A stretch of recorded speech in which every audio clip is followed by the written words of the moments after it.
And the recording is just me. In other words, students don't get recorded. All right. Welcome. This is Young Family Taiji, Section 1. And today we're going to do a little introduction to yin and yang. And we'll do a little Taiji walking, Bose Dance, body shape, and then the opening of the form. Okay?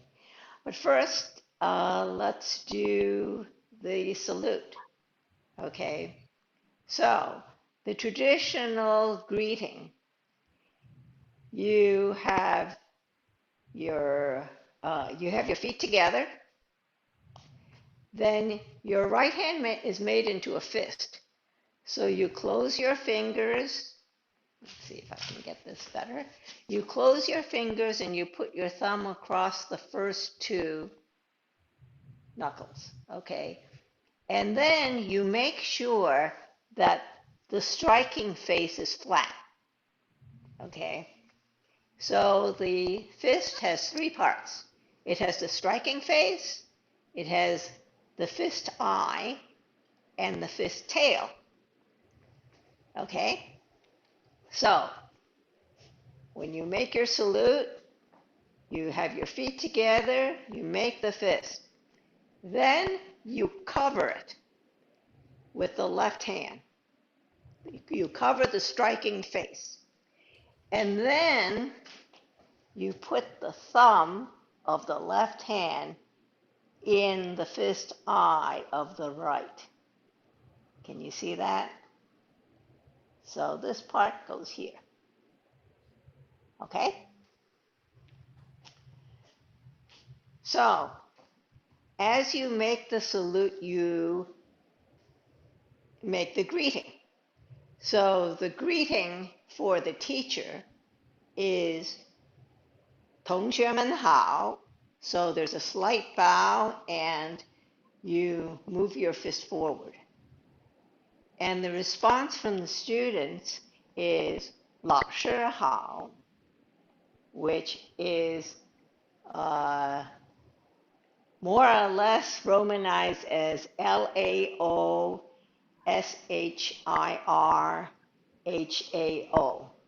And the tone is down, up, down. So it's 老师好. So you want to try that? So 同学们好, and your response is 老师好. 老师好. Yeah, good. Okay. Now, the Tai Chi is based on yin-yang theory.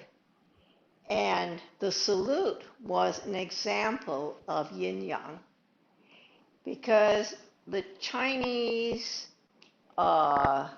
ruling class was divided into the civil and the martial. And the personification of the martial is the soldier. And the personification of the civil is the scholar. So when you made your fist, that represented the power of the soldier. Okay? And when you covered it with the paper, that represented the law of the scholar. So when it's kind of rock, paper, scissors, right? So you have the fist covered by the law. Then this shows that you are coming in peace, right? Because your law is covering your fist. And in addition, you're showing humility because you hide your thumb, and the thumb is the I, the ego. So you are coming not only in peace, but in humility. So that's what that stands for. So the yin-yang theory in Taiji has three characteristics. One is it's yin and yang are interdependent. So there is no yin without yang. And yin is often translated as shadow and yang as light. And I wish I had a word for yang that's as good as shadow for yin, because shadow implies light, but light does not imply darkness. So that's the first characteristic. The second characteristic is the restriction. So each is limited or balanced or defined by the other. And the third characteristic is transmutation. When each gets to its limit, it becomes the other. So, as an example, if you have day and night, in the morning, the light grows until it gets to noon. Then it recedes and it starts becoming dark. And it keeps going into night. And when it gets to its limit, of course, it's darkest before the dawn, right? So it comes back to light again. So Taiji is, if you look at the Taiji symbol, it is both yin and yang. And as we go through the form, you'll see that you'll have things like empty and full, open and closed. And these are all yin-yang attributes. Okay? So we're going to do some moving and some still. So let's do a little moving first. Okay, we're going to do Qigong walking.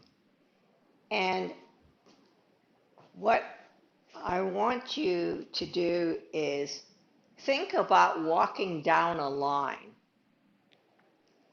And so what you do is, however you stand, usually we start standing around shoulder width apart because it's quite stable.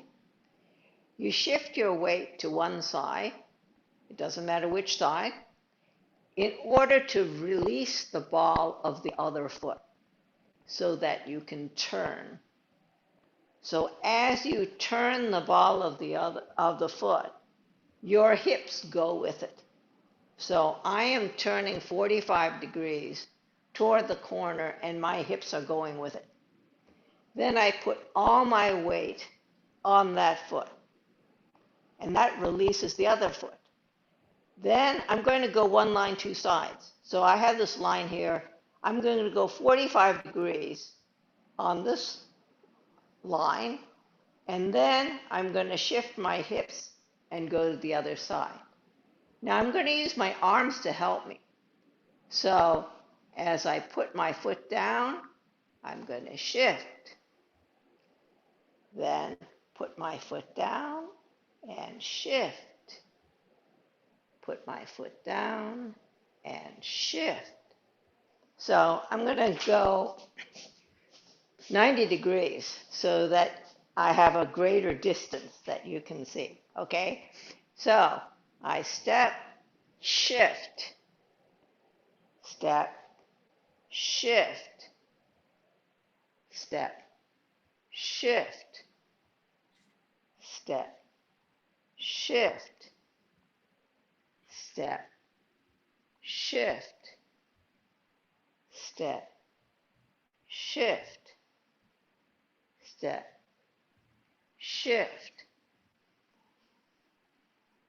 So what I want you to learn from this is that when you move generally speaking, our foot positions are one foot at 45 degrees and the other straight. So when you move the foot at 45 degrees, I want your hips to go with it. Okay? So your hips go with it. And when I say step, that does not mean you put any weight on the foot. All it means is that you are placing your heel. Okay? So when I say step, you just place your heel. Then you move forward. Okay? Step, move forward. Step, move forward. So I want you to get the feeling of releasing from the back as you weight the front. Okay? So you have the sense of as one foot gets full, the other foot empties. So let's practice that a couple more times, and then we'll do something else. Okay. So you're going to step 45 degrees and turn your hips. Step, shift weight. Step, shift weight. Step, shift weight. Step, shift weight. Step, shift weight.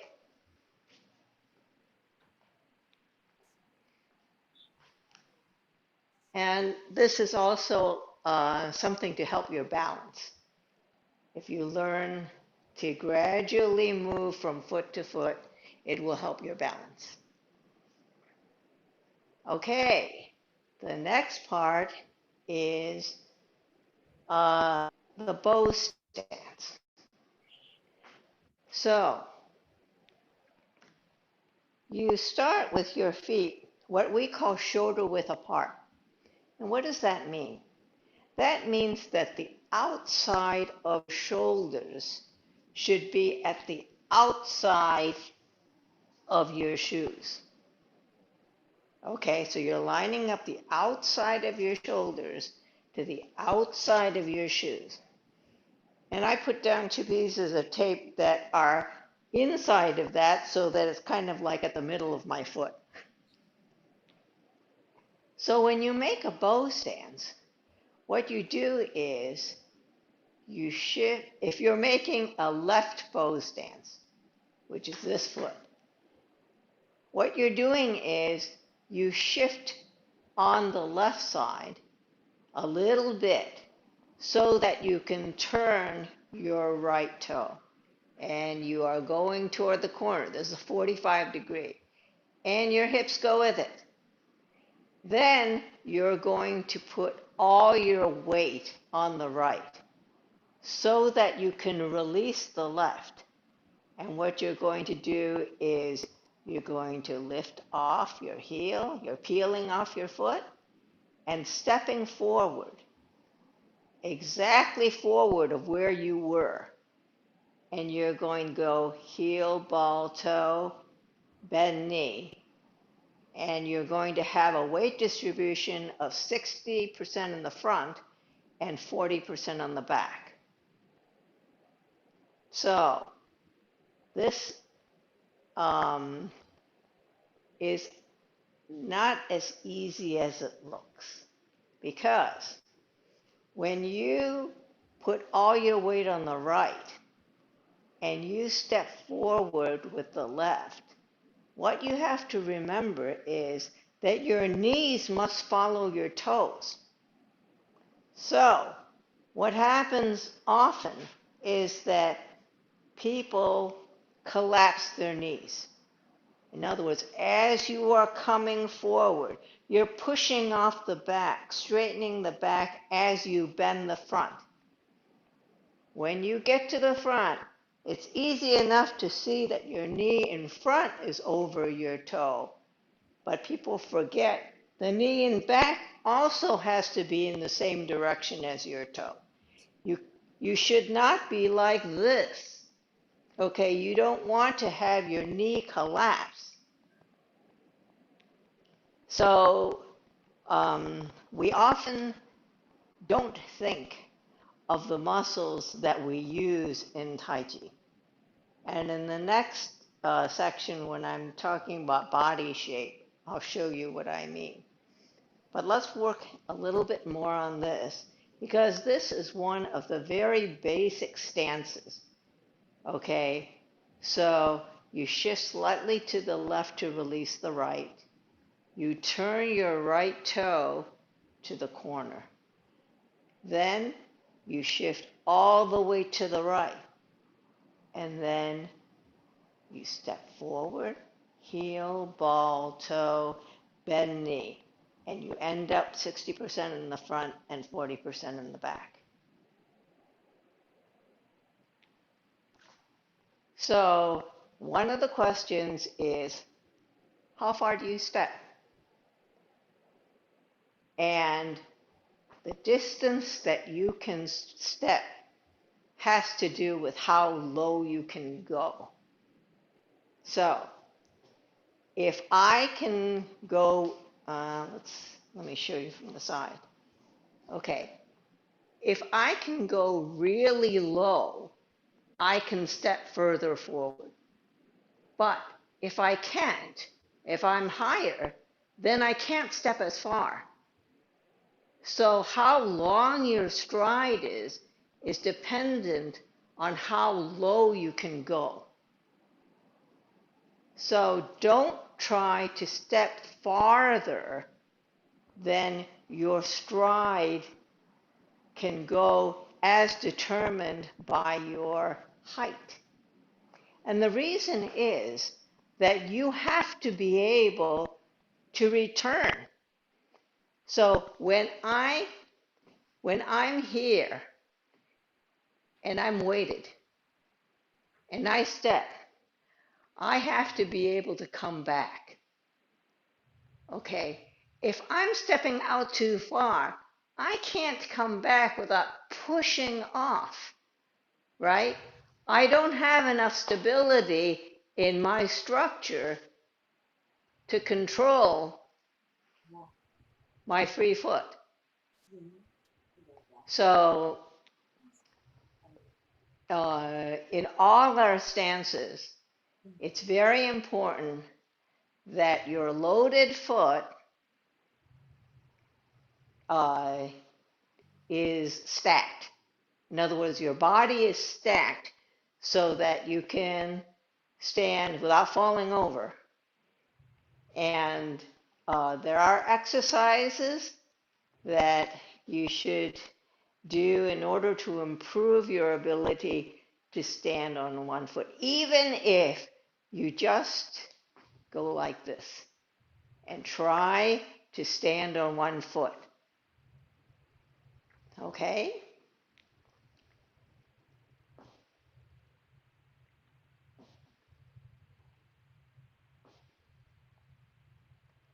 So,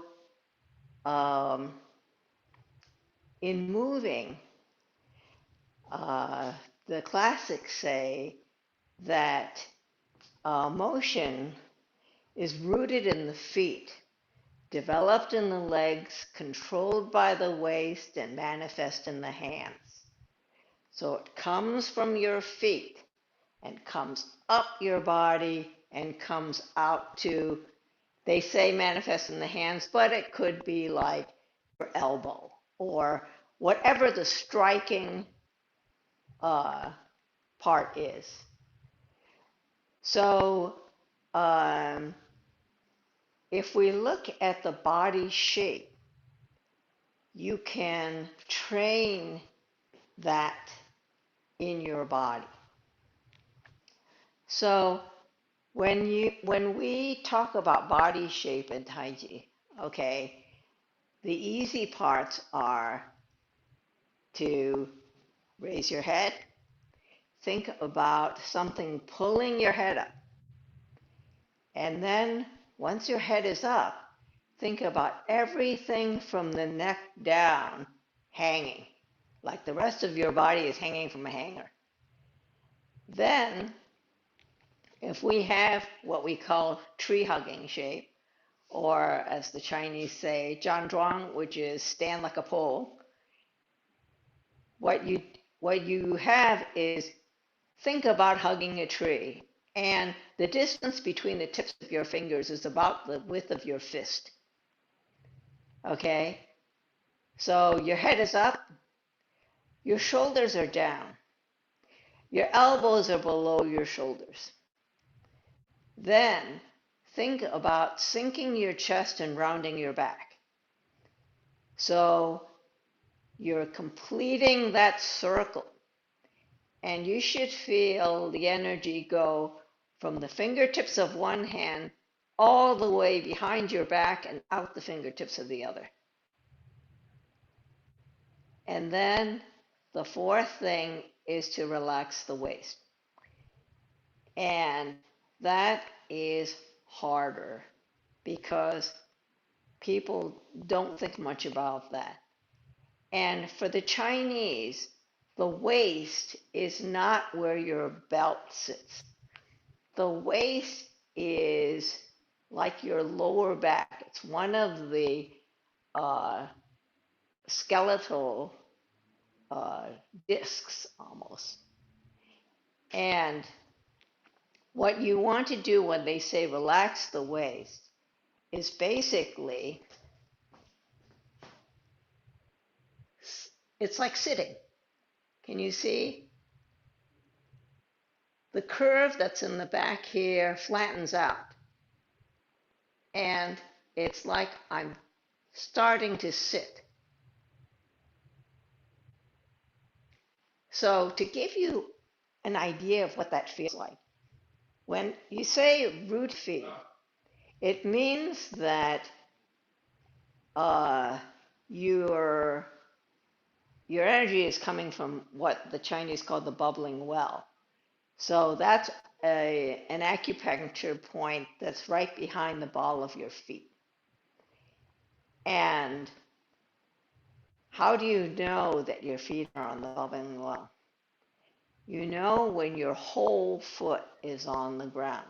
So if you think of your foot as a triangle where you have 3 points, you have the base of the big toe, you have your little toe, and you have your heel. And you want all 3 points to be on the floor. So if you try, let's try doing that. So let's say you're standing shoulder width apart and you have your feet on the floor and you bend your knees slightly. Now, what I want you to do is imagine, think of my hands as your feet. I want you to screw your feet into the floor. So think about moving your feet while they're attached to the floor out. What do you feel? Your knees are moving out. Your hips are opening. Your glutes are closing and your tailbone is dropping. So you can feel all those things while you're under tension. Now, as you release that tension, I want you to release but retain the connection. I want you to still feel the connection between your knees, your hips, your tailbone going down. And that's what the Chinese call relax. Relax means connected but without tension. And that's an important concept for Tai Chi. And the reason is relaxation is the connection of all your joints, tendons, and fascia. And it's like potential energy. Okay? So you have the potential of basically shooting out that energy because you're relaxed. So so the way Tai Chi likes to think about releasing energy is they think of energy as like the tip of a whip. So it comes from the base of your feet and it comes through your body and it comes out your hand, but not because the force is in your hand. It's because the energy generated through your body happens to be evidenced out your hand. So, so that's why relaxation is important. And the structure of the standing practice, which we should practice more, is that it gives you the structure so that you can have that connection and you can be ready to move. So it's the stillness that allows you to have agile movement. So in the old days, the masters would make their students do this for hours on end. And it it does help your posture and it does strengthen your legs. So it does, and it is supposed to calm your mind. So if you are not, you know, fretting about your stance, if you do it enough, it will come automatically to you. And it's almost like a kind of meditation. So we'll do it for a few more minutes, and then we will work on opening.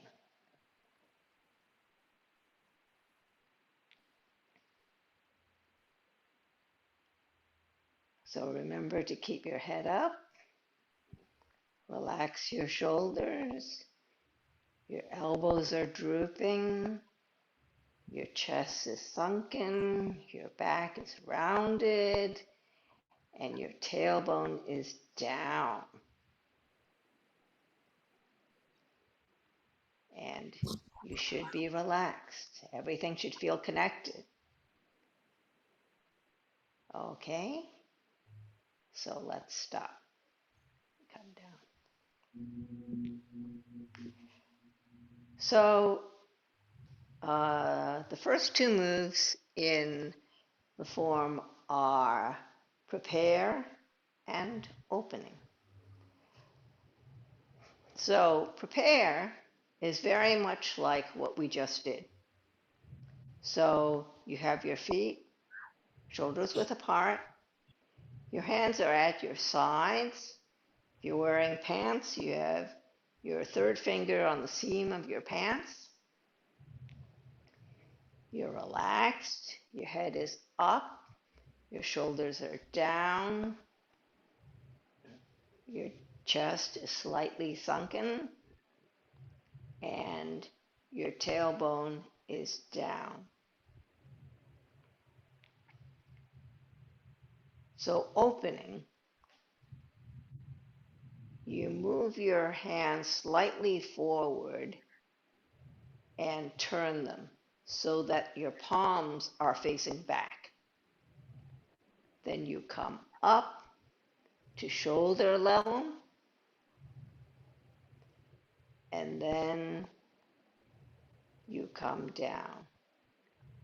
And you come down from your shoulder to your elbows, to your wrists, almost to the bottom. So your hands are still parallel to the floor and slightly forward. Can you see that?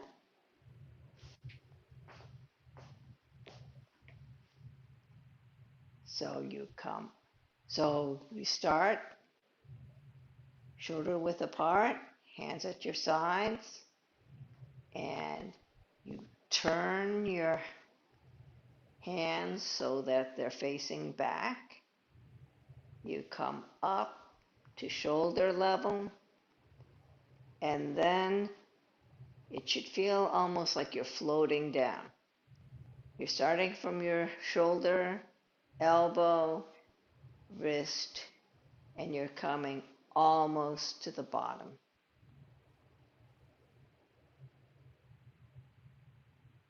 Okay? So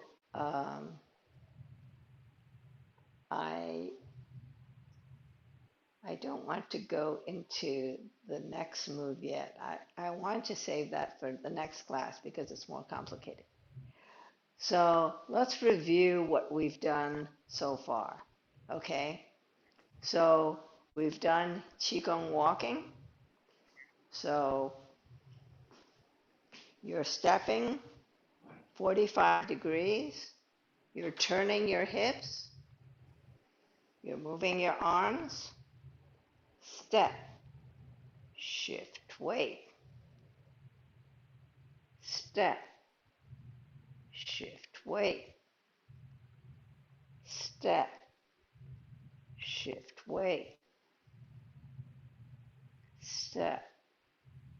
Shift weight. Step. Shift weight. Step. Shift weight. Step. Shift weight. Come back the other way. Step. Shift weight. Step. Shift weight. Step. Shift weight. Step. Shift weight. Step. Shift weight. Step. Shift weight. Step. Shift weight. Step.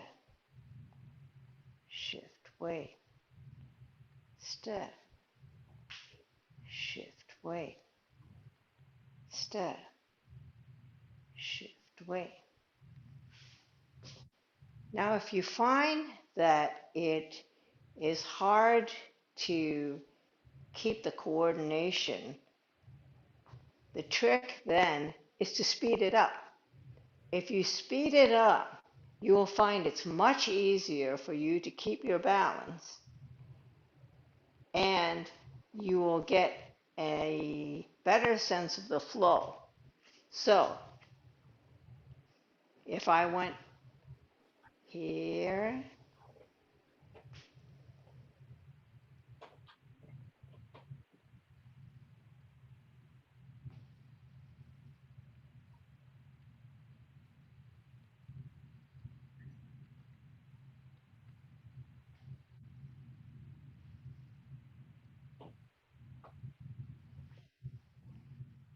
you can see that it's easier to make it smoother.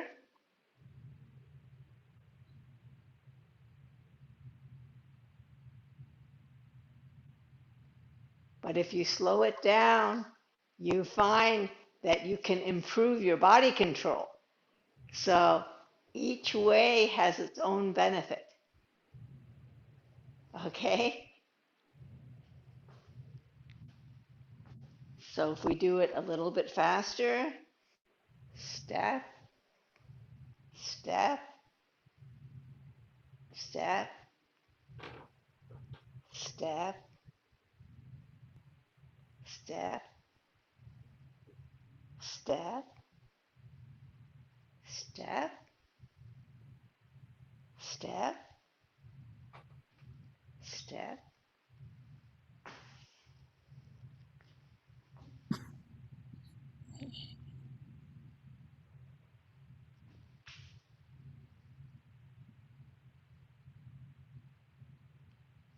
Okay? Now the slightly harder one, which is the Bose Stance.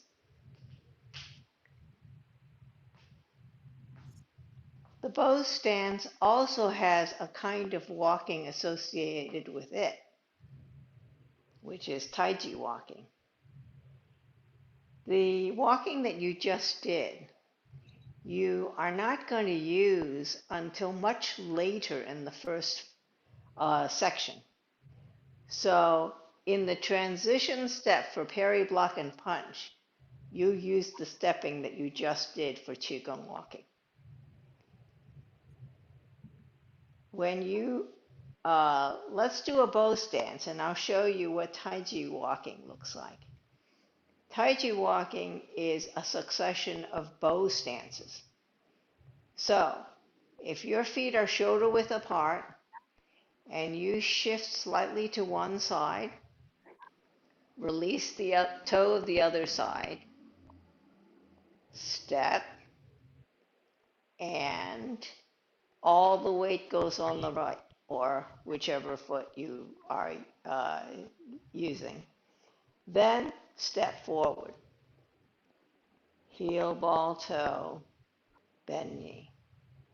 60 in the front and 40 in the back. Now, shift weight back. Turn the foot, the front foot, to the corner. This is going to become your back foot. But because your feet are so far apart, what you're going to do is step through and then step out. And then heel, ball, toe, bend knee. So you come back, you turn, you pull your foot through and step out, and then heel, ball, toe, bend knee. So generally, you do pull your foot through before you step out. And the reason is generally your feet are far apart. So if your feet are like this, they're relatively close together, you can just go forward. But if your feet are far apart, then essentially what you're going to do is you are going to step through, and what that does is it pulls your body straight up and then allows you to basically step out from a more stable position. Okay? So pulling in is for situations where your feet are far apart. So here, when you're starting, your feet are shoulders width apart. You turn one foot to the corner. You put all the weight on that foot, and then you step, which is placing your heel down, and then you push off the back to load up the front. So it's 60 in the front and 40 in the back. Then you shift a little to release. You push the front foot, which will become your back foot, to the corner. Then you push off the back and then come through and step out. And once again, heel, ball, toe, bend knee. Back, move your foot and your hips that way. Move all your weight to this foot. Come through, step, heel, ball, toe, bend knee. And later in the first section, you will use this for brush knee and push. So that's the footwork for that when you do left and right brush knee. Okay? So let's do that a few times. So you're starting shoulders width. You shift weight to one side. You turn your foot and you shift your weight to this foot. Then you lift the other one, move it straight forward, push off the back, bend knee. 60% in the front, 40 in the back. Shift back. Turn your foot. Then, pushing off the back, you load up the front, step through, the back, the front becomes the back, you step, and 60-40. Back, turn, all the weight in the front. Step through, step. Push off the back, load up the front, 60% in the front, 40% in the back. Don't forget to watch your knees. It's very easy to collapse your knees. So remember to keep your knees over your feet. Okay? Let's do a little hand exercise. Okay? Let's do open and close. So, let's look at what close looks like. Close looks like this. So your hands are kind of parallel to each other. The upper hand is at the shoulder. The lower hand is almost like cupping the elbow of the other hand. Okay? This is close. Now, open. What happens is you're making circles with both hands. One up, one down. So you can see the upper hand has the palm out. The lower hand has the palm toward the back. Then, as you extend, you flatten, you reverse, and now the other hand is on the bottom, and this one is on the top. So, you open,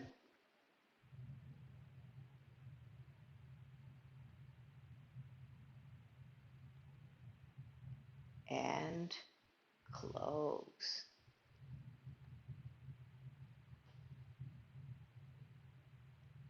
Open and close.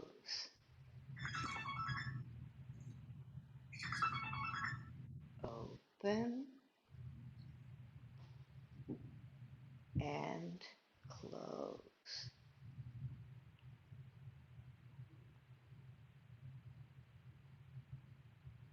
Now, when you're doing that, your hands are pretty much in the same plane in this direction. So, when I'm opening and closing, I am not going out here someplace. I am still here. Okay?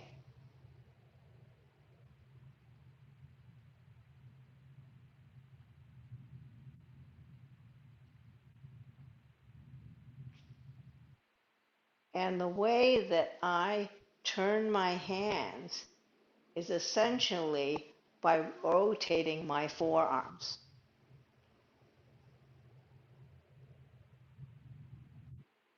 Instead of using my elbows. So, you're here, you open,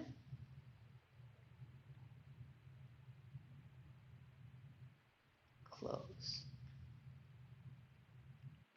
open,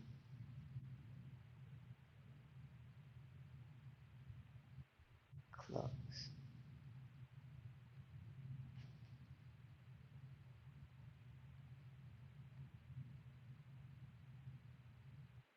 So you see that we're making really big circles. Essentially, you're extending your arm all the way out before you switch.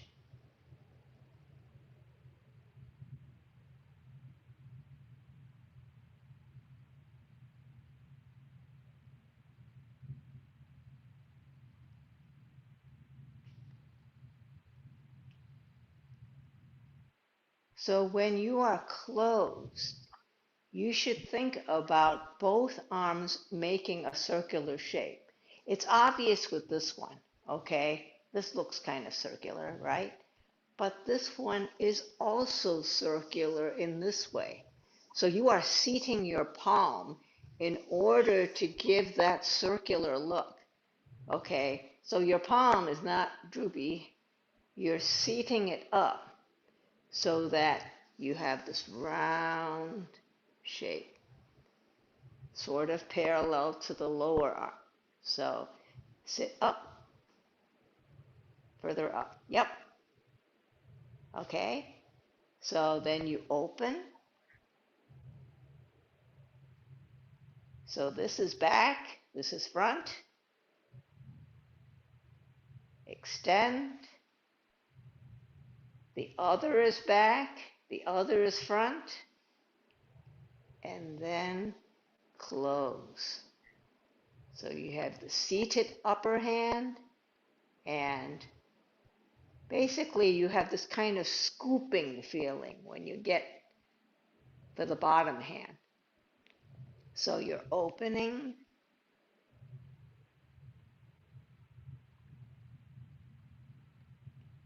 and closing.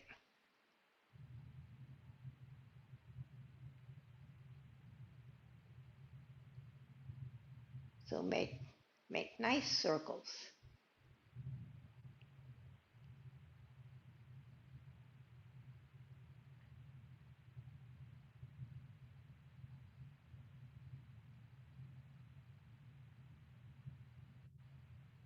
So your elbow should be down. And one of the reasons why you should remember to keep your elbows down is your elbows are connected to your shoulders. If you raise your elbows, the chances are you're going to raise your shoulders. And what happens is you get this really ugly body shape. Okay. So essentially, you're disconnecting your arms from your spine when you raise your shoulder. So try not to do that. Okay. So open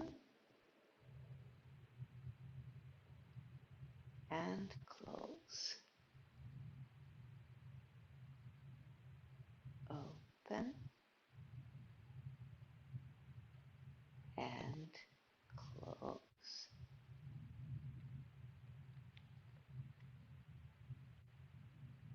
Open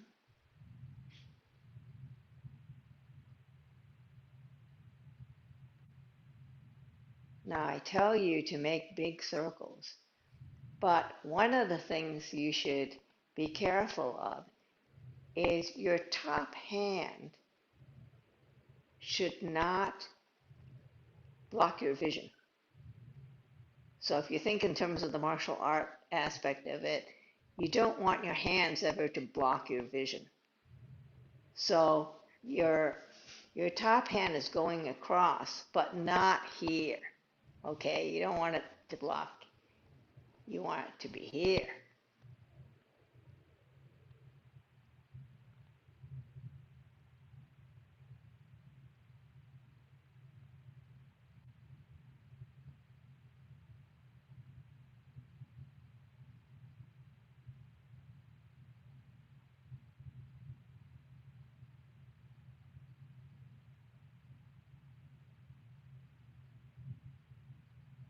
So thinking of it, the lower arm has to go far enough to be under the elbow, and the upper arm is opposite your shoulder. So then as you come across,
So I want you to think of freeze frames. Here's the close. As you start to open, here's one freeze frame. One up, one down, one out, one in. Then open. Another freeze frame. One up, one down. The palms, one in, one out. And then close. And what that does is it makes sure that your circles are big and round enough. So you don't want to have things that go like this, okay? You want to have this roundness as you close. As you open, open all the way, and then close.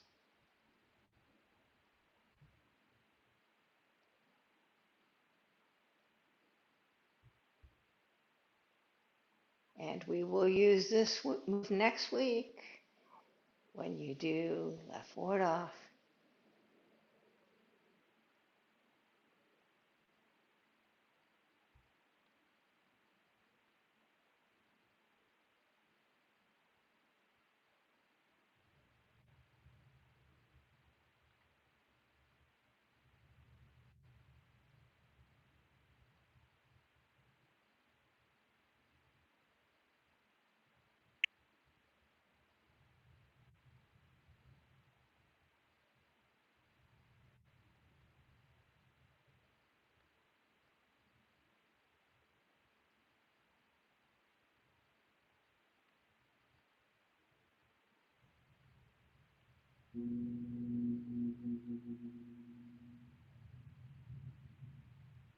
Okay, we're getting to the end of our time. I just want to review what we did today. We had the salute. We had a brief intro to yin and yang. We did a little Tai Chi walking, Bose Stance, body shape. We learned opening, and we did opening and close. So you have a little bit of stuff to practice. Okay, so thank you very much for coming to class, and I'll see you next week. So the exit greeting is 同学们再见, and your response is 老师再见. So let's try. Okay, so I say 同学们再见, and you say 老师再见. 老师，来学一天。 Yeah. So thank you very much, and I will see you next week. Is your what you tape, is it going to be on YouTube? Is it available, or is it just for you? The recording. It is going to be available as soon as Mike puts it up. Mike is not as fast as JP. JP is very technically adept, and I am not. So I'm depending on Mike to put it up. Okay, just But it will be up. Okay, thank you. I have Okay. have Yes. another friend who had a medical reason he couldn't come this time, but will I be able to show this to him so he can catch up? Yes. As soon as Mike puts up Right. the tape, you can see it. And it's on the Yang Taiji Seattle site. And on that site, you will see like each section, you will see other people teaching this. So Dee Dee has taught it, JP has taught it, and Nancy has taught it. So you can see all variations of teachers even. Okay. Okay, Okay. Thank you. It Thank was you. excellent. Thank you. thank you. I'll see you next week. Thank you. Bye bye. Bye.